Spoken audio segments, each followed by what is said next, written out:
Bueno, hoy llegamos a la solemnidad más importante de nuestro calendario, o si no, dentro de las más importantes de nuestro calendario. Ante todo, saben la bendición de Dios que siempre los acompañe. Les digo que una celebración muy importante, porque el 15 de agosto la Iglesia Universal celebra la Asunción de María. De María, un podcast saben que no puede, no habría demasiadas horas para hablar de María.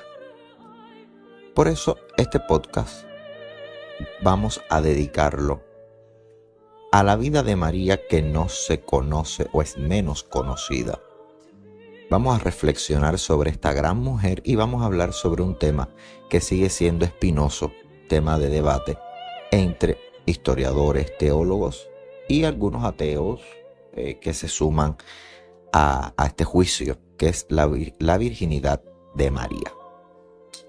Mire, vamos a comenzar, porque de María todos hablan que hablaba poco, todo lo guardaba en su corazón. María es una mujer que hemos maltratado mucho.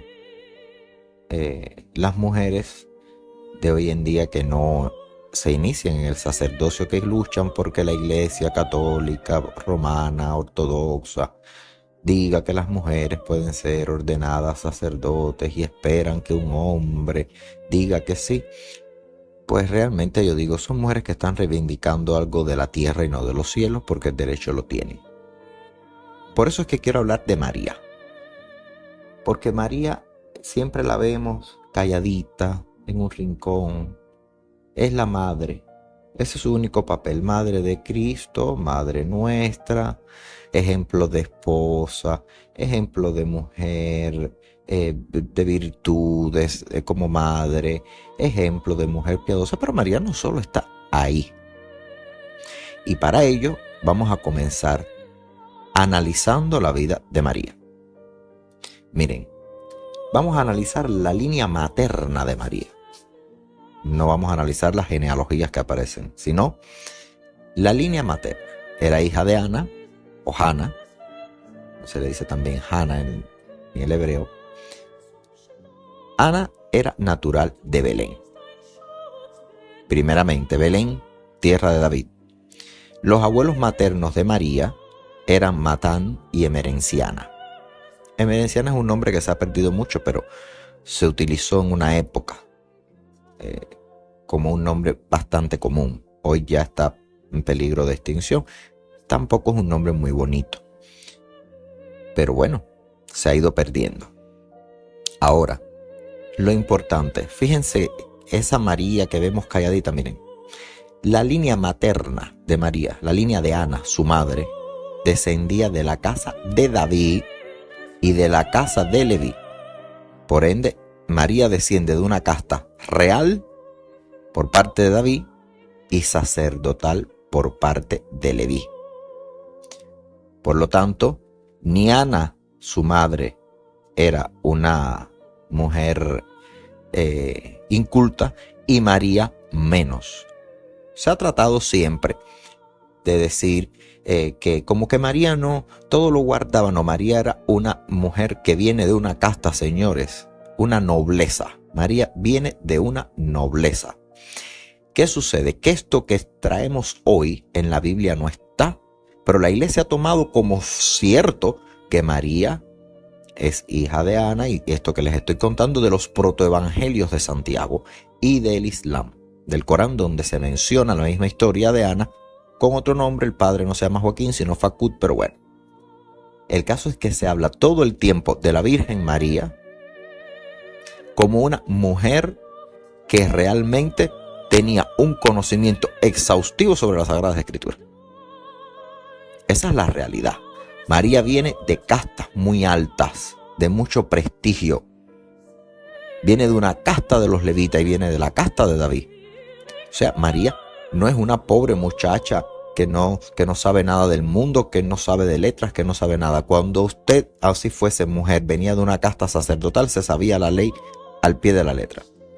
Y más descendiendo de David. O sea, María no es una muchacha cualquiera de la calle, digámoslo así. No es una que va caminando, que no sabe leer ni escribir, no. Y la Biblia se encarga de un poco que de a María apartarla. Solo Lucas, que es el que la conoce y la entrevista, da en el clavo.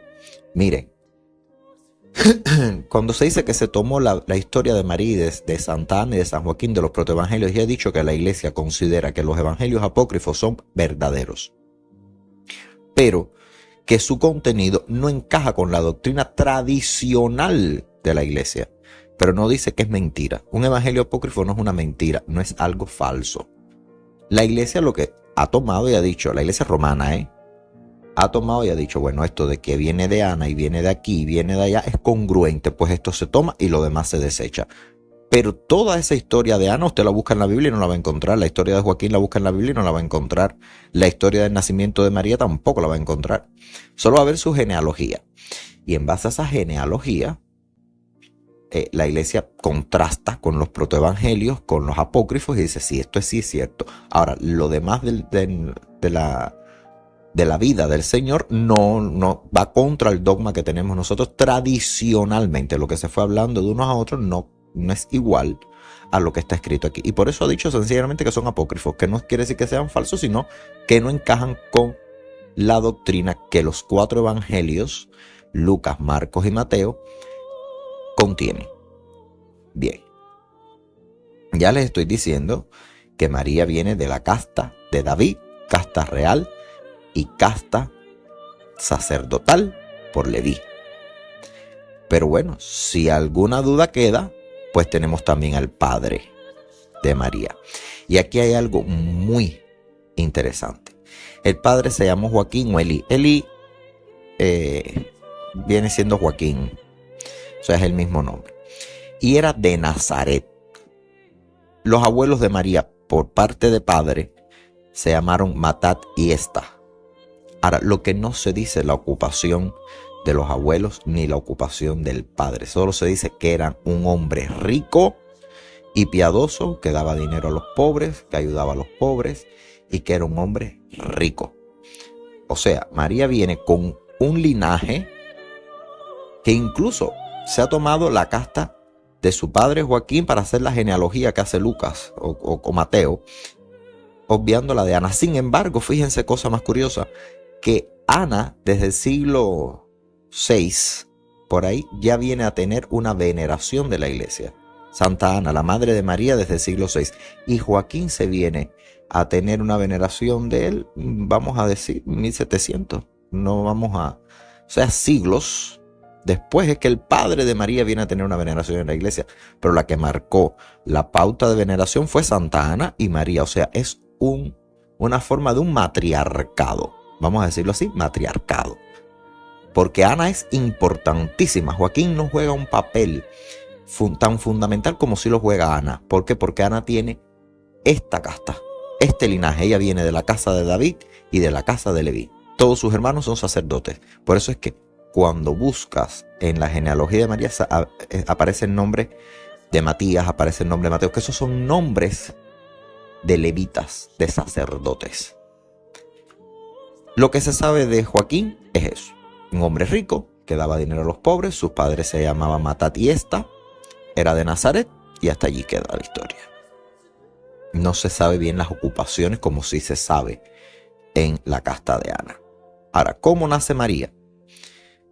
En lo que sí coinciden los protoevangelios y los escritos islámicos, que es de donde la iglesia saca esto, ya se los he dicho, es que tanto Ana como Joaquín eran gente rica. Personas de dinero, personalidades de noble cuna. Sin embargo, todos los escritos nos hablan de que Ana era estéril. Y Joaquín pasó mucho trabajo, el pobre hombre, porque incluso va a llevar una ofrenda a Dios y le dicen, no lleves tu ofrenda a Dios porque tú eres estéril. Y recuerden que las personas con el más mínimo defecto no podían acercarse al altar.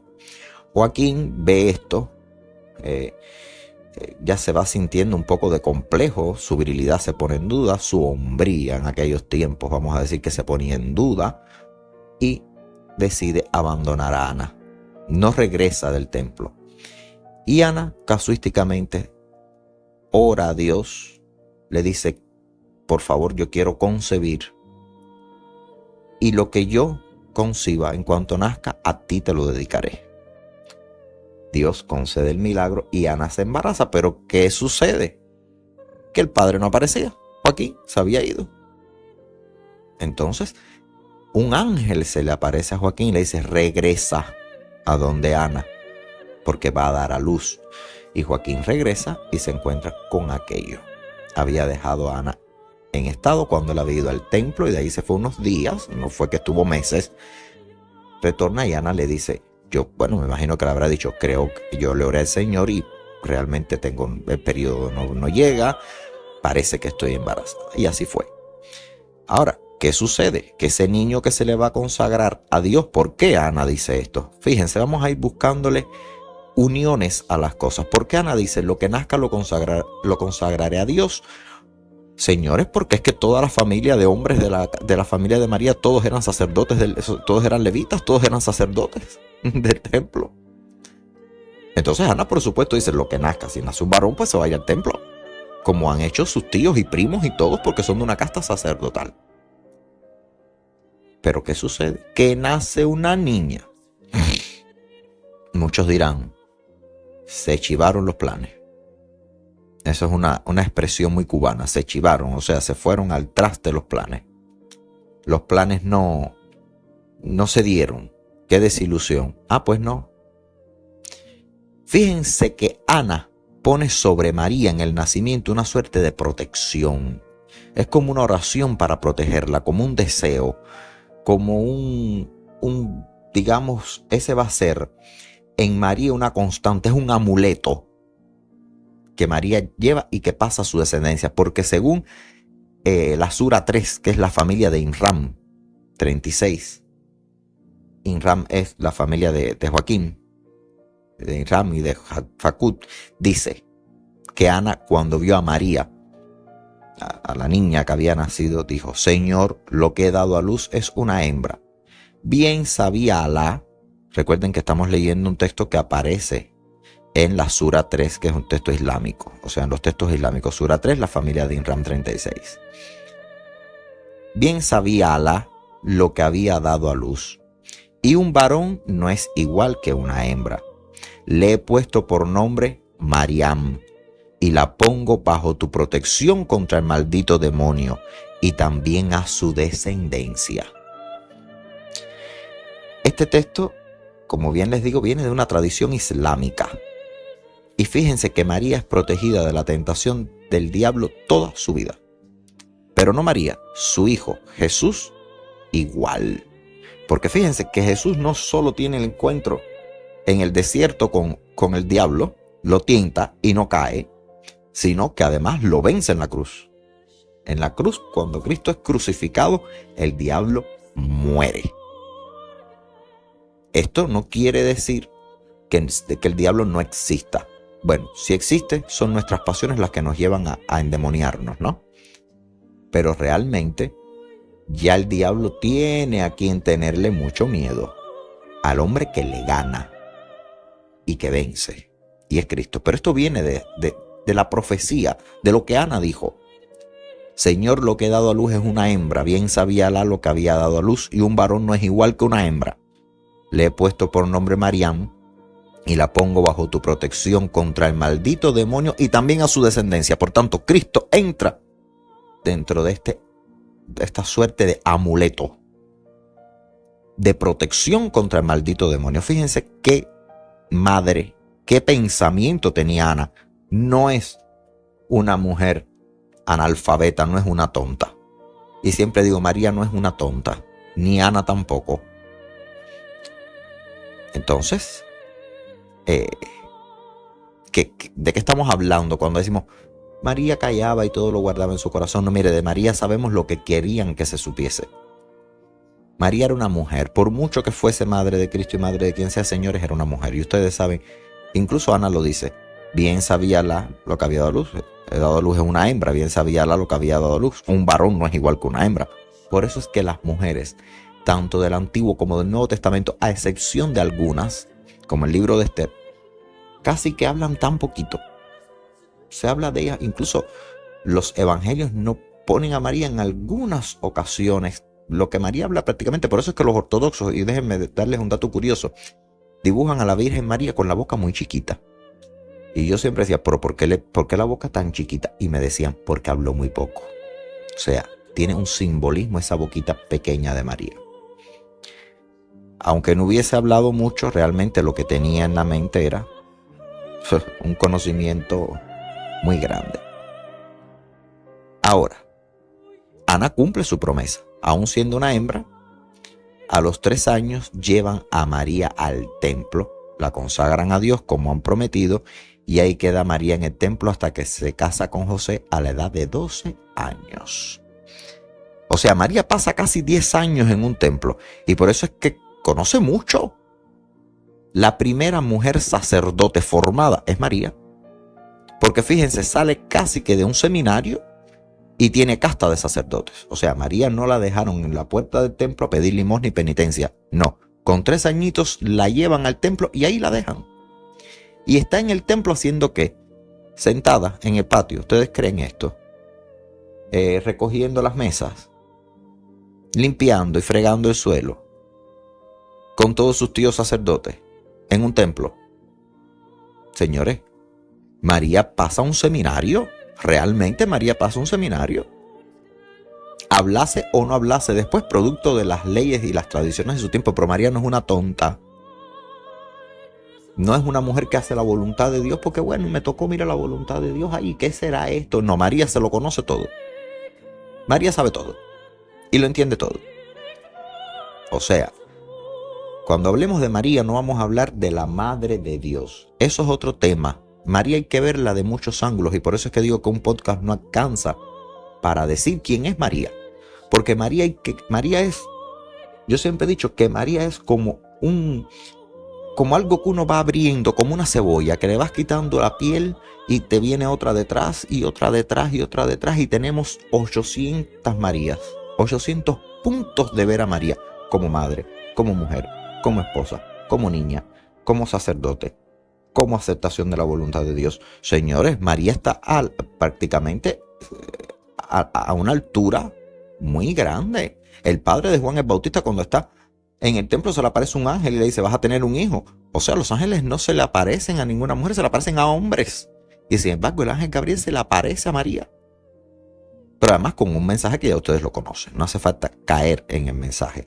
Miren qué poder de discernimiento tiene María. Pero además va a ver a su prima Isabel, que por aquel tiempo también estaba, y los niños en el vientre. O sea, vamos a estar claros, María, hoy la estamos viendo, ahora, en este podcast, en este momento vamos a ver a María como una mujer culta, señores. No una tonta, ni una analfabeta como nos han hecho pensar muchas veces. Porque para eso está la historia, lo que pasa es que nadie se la lee.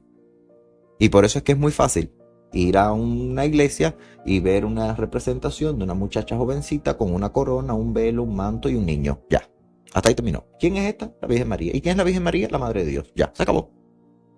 Bueno, ¿y qué era María? La mamá. ¿Y qué era una buena mamá? ¿Y cuál era el papel de María? Ser una buena esposa y una buena mamá. ¿Y era inteligente? Todo lo guardaba en su corazón. No, señores, vamos a ver a María como una mujer.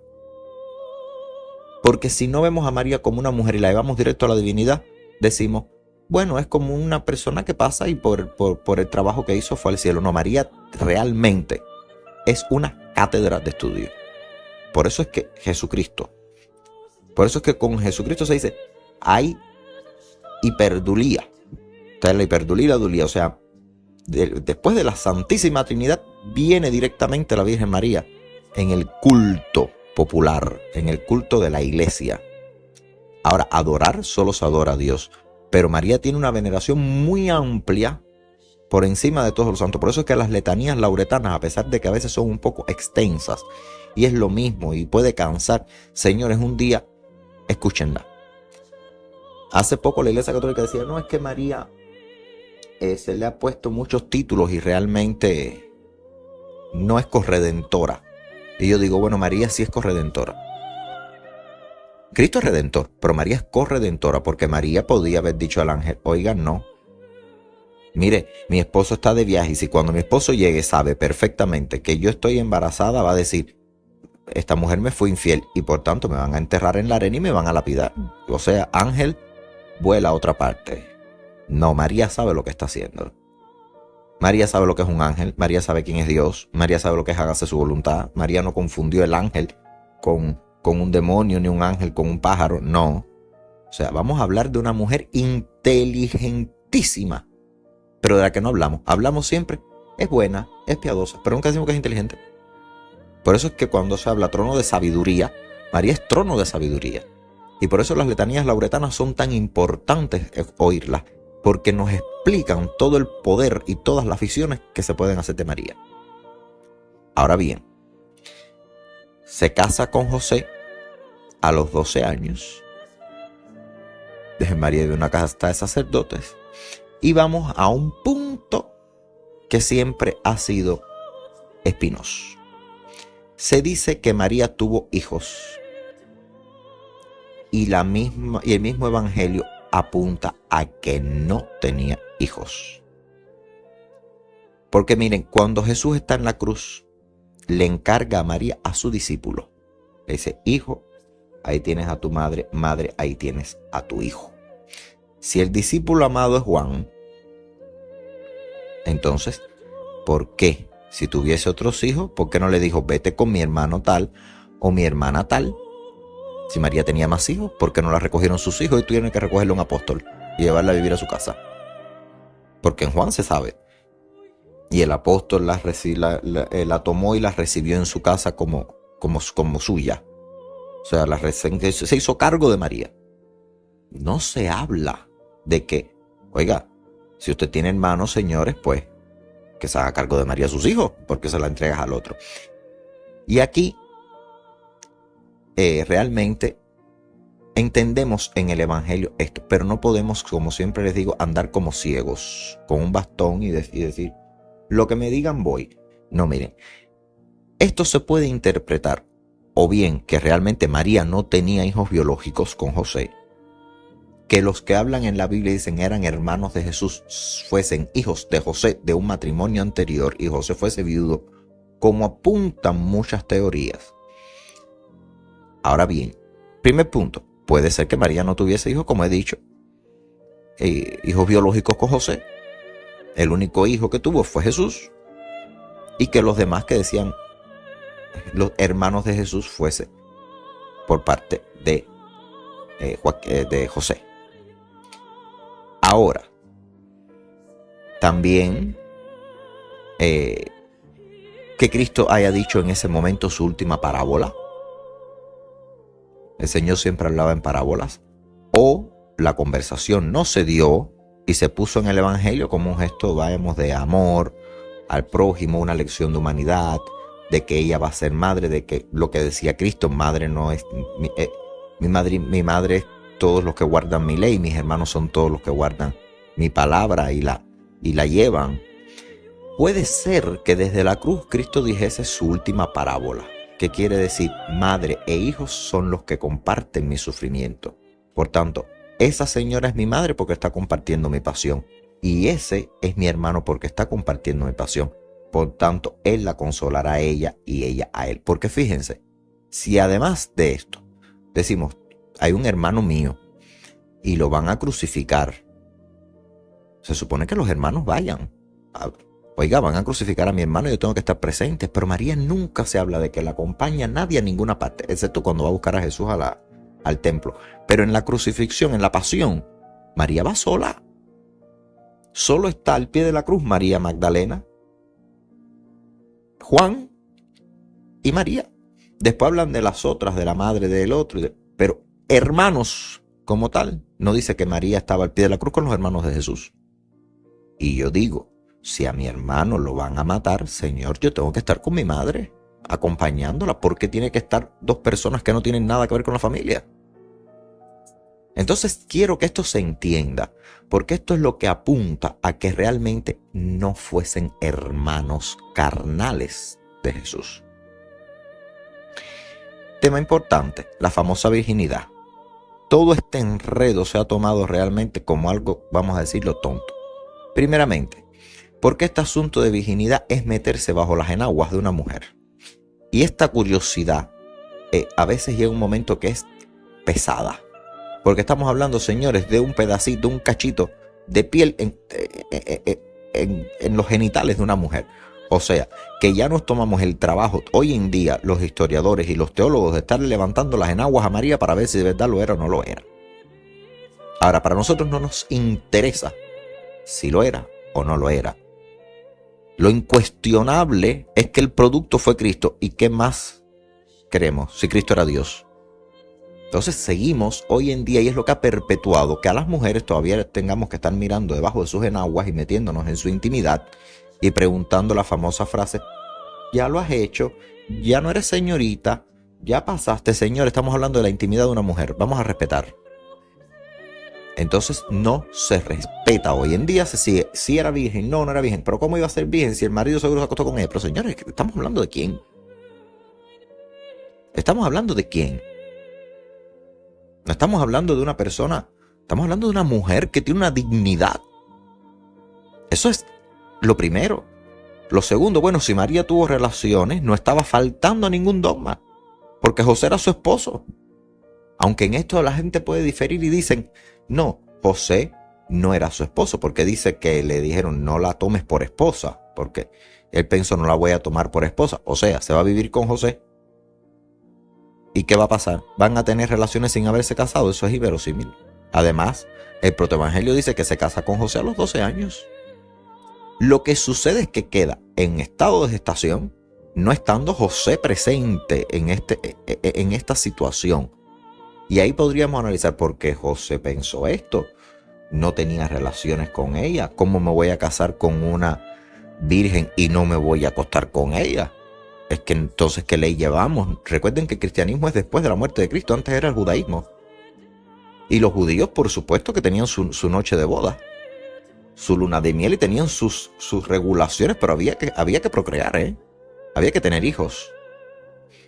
Y el otro punto es que el profeta lo que dice es que la joven dará a luz un niño que llevará por nombre Manuel. Ya ahí hay una falta. A Jesús nunca le llamaron por Emanuel. No le ponen Emanuel, le ponen Jesús o Yeshua, que es como se conoce. Jesús para nosotros en la lengua castellana, pero en hebreo es Yeshua. Nunca se dice aquí Manuel. Es que no existe ese nombre. Nunca a Jesús se le reconoció por ese nombre. Todos le decían Jesús, Yeshua. ¿Qué sucede? Miren, que el arameo es una lengua que solo conocen los judíos de Grecia. Las traducciones se tomaban a veces a la ligera, confundiendo términos que tanto en arameo como en hebreo y en griego parecen lo mismo, pero no lo son. Fíjense. Las traducciones bíblicas, gracias a Dios hoy tenemos algunas personas que conocen bien el arameo. Fíjense, en las traducciones bíblicas se usó siempre para determinar virgen la palabra incorrecta. Fíjense, el texto del profeta Isaías habla de alma, que quiere decir joven doncella. Virgen es Betula. Y el arameo te dice que o sea, vamos a decirlo en español, la joven doncella dará a luz a un hijo. Joven doncella no es lo mismo que virgen. ¿Por qué? Porque la palabra que aparece es alma. ¿Qué significa alma? Joven doncella. Y virgen es Betula. O sea, usted no va a cambiar un nombre por otro. Y esta frase ni aparece en el pasaje de Isaías ni en otro. Fíjese, Betula no se habla, no se toca, esa palabra no existe en las traducciones.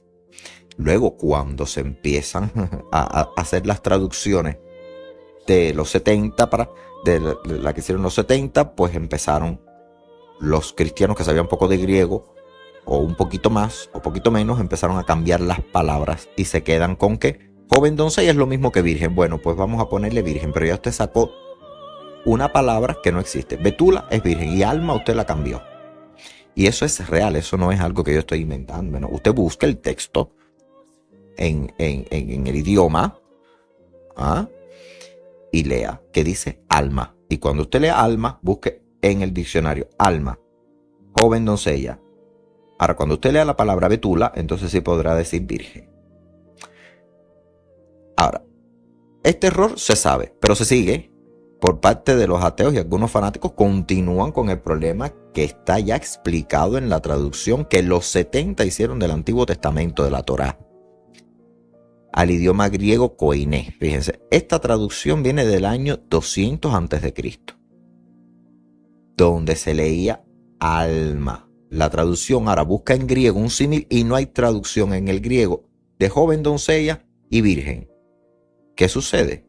Bueno, alma como que yo la busco en una palabra griega y se coloca párthenos o pártenos, que se traduce como virgen o como la que no ha dado a luz o la que no ha parido. Entonces ya no se habla de una pureza. María es un misterio demasiado profundo, todos son conjeturas. Lo que se puede decir es que está clarísimo, lo que no tiene error.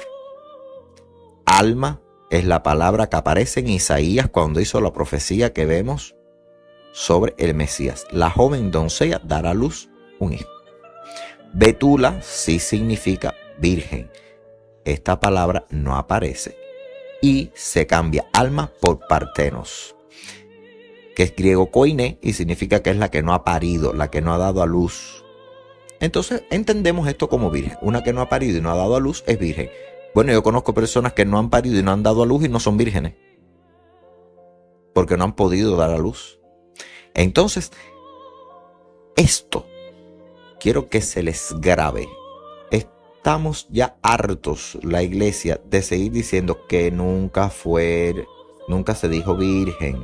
Seguimos diciendo virgen antes del parto, en el parto y después del parto, como una forma de decir pura antes del parto, en el parto y después del parto. Pureza, por eso llega después la oración que dice bendita sea tu pureza. No dice bendita sea tu virginidad, no, bendita sea tu pureza y eternamente lo sea. Es de lo que hablamos. Virgen, sí. ¿En qué aspecto? En que conservó su pureza. Pero si vamos a lo que ha llevado estas trabas, es que Isaías dijo, la virgen dará luz a un hijo. Mentira, Isaías no dijo virgen. Isaías dice alma, que significa joven, doncella. Una jovencita dará luz a un niño. Ahora, betula es virgen, mujer que no ha conocido varón. Y esa palabra no aparece en ninguna profecía de Isaías. Pueden buscarlo. Para colmo, se usa partenos. Partenos, la que no ha parido. Bueno, es que igual sigues dejándolo todo en un limbo, porque la que no ha parido puede ser una virgen, pero puede haber una mujer que no sea virgen, incluso que haya tenido muchos esposos, muchos amantes, y no es una virgen, y no ha tenido hijos. No puedo decir que es una virgen, es las traducciones. Gracias a Dios, la ciencia avanza, las personas se ponen a estudiar lenguas antiguas y decimos, pero ¿por qué estudias esta bobería si ya el arameo no lo habla nadie? Bueno, pues miren para lo que sirve, que siempre el estudio es necesario. Pero esto no es un estudio de ahora, esto no se está diciendo ahora, esto se está diciendo desde hace muchísimos años y las personas siguen con el R que R de María Virgen. ¿Y por qué no es virgen? ¿Y por qué no es virgen? Oiga, que no era virgen. Señora, es que nunca se dijo virgen. Le seguimos diciendo virgen, pero es que la palabra que se usó fue joven. Por tanto, no vamos a cambiar los términos. Dicho esto, ya hemos conocido sobre la famosa virginidad de María. Sigue siendo virgen en el parto, antes del parto y después del parto, como una forma de entender una pureza. Incluso, hace poco me comentaban, amigos, que incluso vi la proyección de un documental en la televisión, que hay mujeres que pueden tener relaciones sexuales toda su vida y el himen mantenerse intacto porque es como una bandita elástica. Pensábamos que era, incluso yo durante mucho tiempo antes de estudiar enfermería ya pensaba que era como una telita que recubría el introito vaginal, pero no, es una banda elástica que puede ser elástica y no romperse nunca. O sea, hay mujeres que pueden haber tenido una relación sexual y mantener el himen intacto. Fíjense ustedes qué cosa tan interesante. Véanlo, busquen el documental, empápense, como siempre les digo, estudien las cosas. Porque si no estudian, pues van y oyen lo que dice y siguen, señores, ustedes no van a tener nunca una fe. Primeramente, a nosotros no nos interesa vigilarle las enaguas a una señora, como no nos interesa vigilarle las enaguas a nadie. No somos guardianes de las mujeres. Las mujeres son libres de hacer con su cuerpo lo que deseen. Bien o mal, eso solo queda de Dios, y nosotros le proponemos un camino a la mujer, pero un camino no de humillación, sino un camino de liberación. Eso es lo primero. Segundo, no digan que Isaías expresó: la Virgen dará a luz a un hijo. No. Usted busca la Biblia y va a decir Virgen. No, no busque esa Biblia. Esas traducciones arcaicas ya hace mucho tiempo que vinieron con errores. Todas ahora se están corriendo y están diciendo con fe de ratas y te lo ponen. Busque el texto original donde dice alma, que significa joven doncella, no betula, que significa virgen. Con esto creo que María merece lo que merece, que es un puesto sagrado en nuestro corazón, que es ejemplo de mujer, ejemplo de madre. Ya hemos visto una óptica de una María inteligente, entregada, con un sacerdocio propio, podríamos decirlo, un sacerdocio propio, porque asume servir a Dios desde que es una niña. Su hijo le sigue los pasos. Fíjense qué familia más santa, desde Santa Ana hasta Jesús. Y con esto, que Dios los bendiga, que la Virgen nos cobije siempre, que nos siga mirando con esos ojos de madre y que perdone todos los pecados que cometemos cada día cuando hablamos de ella. Que nos perdone y que siempre nos proteja. Y a ustedes que los bendiga. Que la Virgen María los colme de bendiciones y parabienes. Hasta un próximo encuentro.